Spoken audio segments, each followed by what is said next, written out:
So, oh, and I needed this, didn't I? No, I have this. Oh, okay.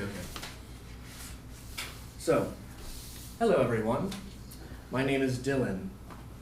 I'm here to tell you a little bit of the history about Dungeons & Dragons, one of the most played tabletop games in the world, owned by Hasbro, and it also has many other things attached to it nowadays.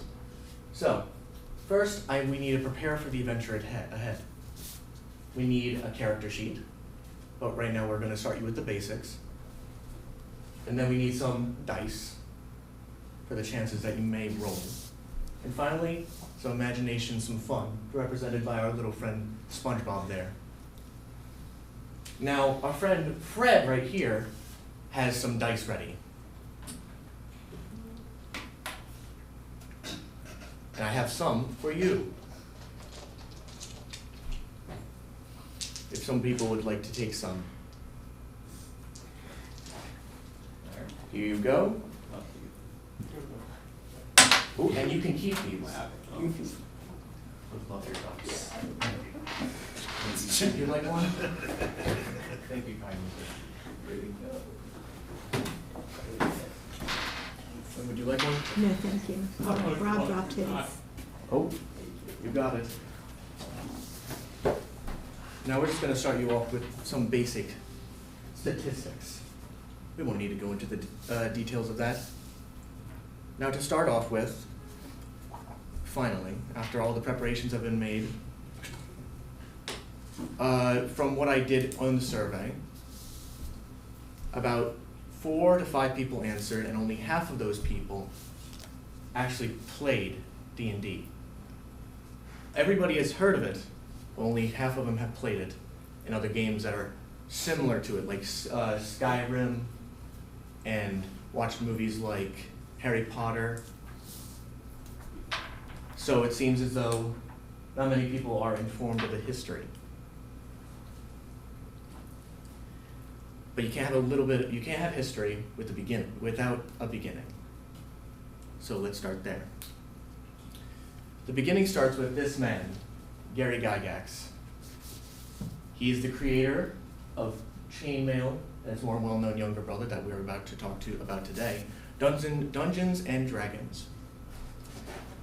Now, have any of you heard about war games? Those type of games? It's games where you set up or reenact a already existing war, and you put their characters on the board to represent which tactic you're going for until somebody wins.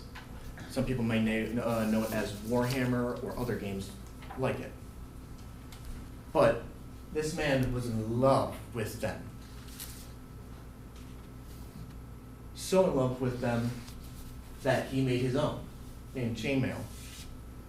And in that game, he had a little tidbit of an optional rule like you would see in any other game you would play, where you could add fantasy into it, like casting spells or having a wizard or having somebody pray to an almighty god and that god would answer them.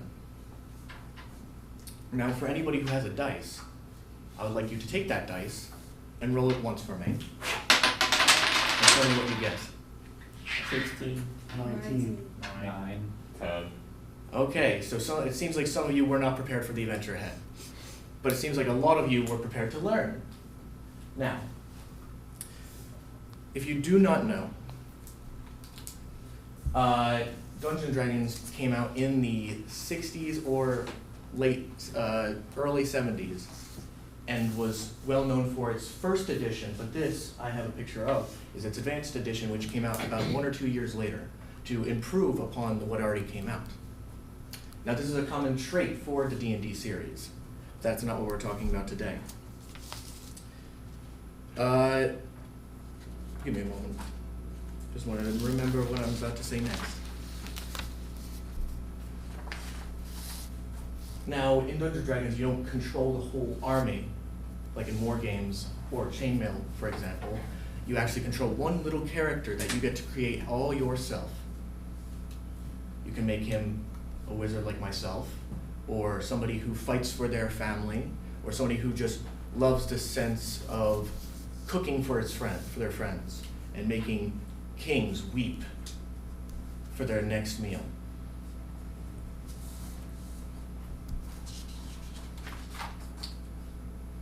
But not all things come with sunshines and rainbows for all people who create fun things for children or teenagers or adults. Because then came the Satanic Panic. Now this was a harsh time in the 80s for Dungeons and Dragons, or as the company is known as, Wizards of the Coast nowadays. The harshest time in their life was this. There's never been a harsher. The reason that this is so significant to its history is because it put it in the spotlight for once. Now I know that seems good to some people, like, oh, why wouldn't I want to be in the spotlight? It gets me well known and all of that. But for them, it was an in-between. They were hated by more adults than you could ever imagine. So was these three examples. Rock and roll, which we all know and love, or at least somewhat. Pokemon. Look at that pentagon on its head. Definitely demonic. And finally, Doom. A game where you obliterate demons. Funny enough. Now, the reason this was so significant and put it in the limelight is from a young boy named Egbert. I know, funny name. But he went missing in, I'm currently not remembering the university, but I think it was not Ohio, but somewhere in the Midwest. And he went missing and somehow got in the sewage, or not sewage, the pipeline system. Not like in the pipes, but in the room where all the pipes would go, a tunnel of sorts. And he was found, and they associated him by D&D because he was said he had some friends who played it, and the person who investigated, and his name is William Deere. He went over and said, oh, so he played D&D and his friends and the game convinced him that he had to go in those sewers and try to kill himself. I know, drastic. But in fact, that was not the case.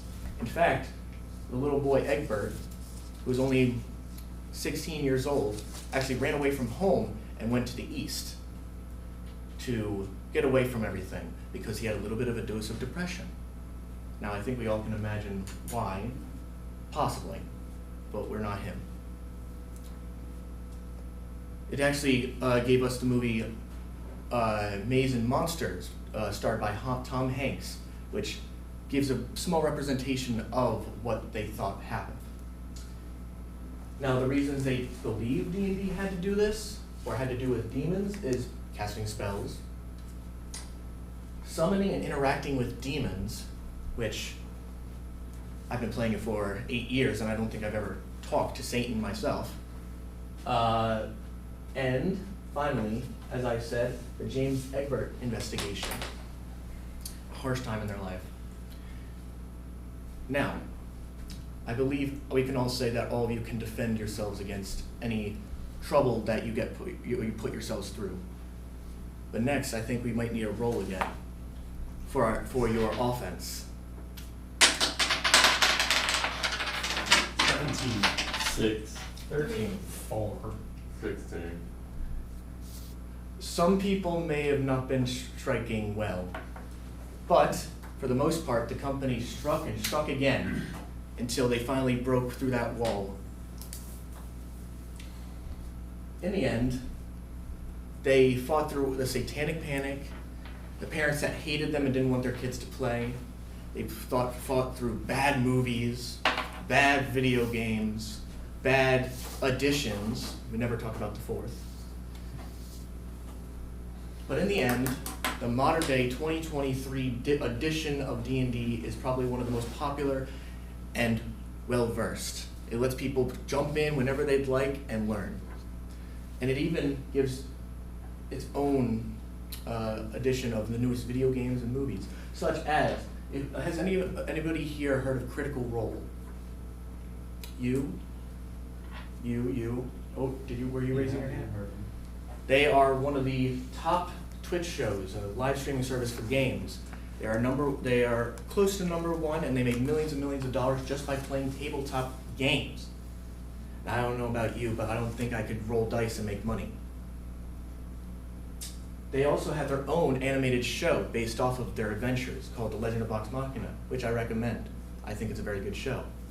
But just watch out for any cartoon violence and other things you would see in a cartoon show.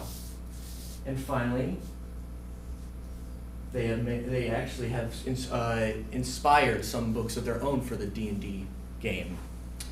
Next, I think many of you have heard of this. If you haven't, then this is your first time hearing it. The Dungeons & Dragons movie, which came out in late 2022 or early 2023. It was the first Dungeons & Dragons film that actually took place in the world of Dungeons & Dragons. The last movie that was made for Dungeons & Dragons took place with a team or a party of friends having drama with each other. We don't like seeing that, do we? And finally, some of you may have heard of it. I know you have heard of it from me. Is Baldur's Gate. Probably one of the top-selling RPG games currently on sale, and in recent time it has grossed millions and millions of dollars, and has nonetheless made its impact on the gaming scene. Now, I know I've been rambling on, and I haven't been giving much in the way of statistics, and it's mainly based off of historical retellings. Like one example is Dungeons & Dragons Monsters Inn, which told the tale of a satanic panic, or examples of such, where some people retold their stories of how their parents did not like them playing the game, and also retold the story of the Egbert investigation. I love this game, and I love the history behind it. Now, I know it wasn't much, and I hope the presentation was good enough. It was funny, made you laugh. That's all I'm here to do.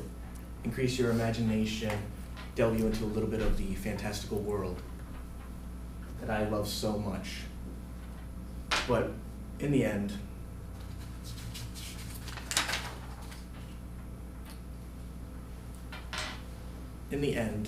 I do have to thank one person in specific by the end of this story. And that is our friend Gary Gygax, the creator of the game, and the person who made my group of friends have so much fun with it. Without him, it would not exist. Without Chainmail, it would not exist. Without the Satanic Panic, it would not be as popular as it was, because the actual population of players increased because teenagers felt rebellious. I think we've all hit that stage where we wanted to rebel against our parents. That's what they did. And the modern game keeps people coming and actually gets a lot more new players. And that's all I have to say.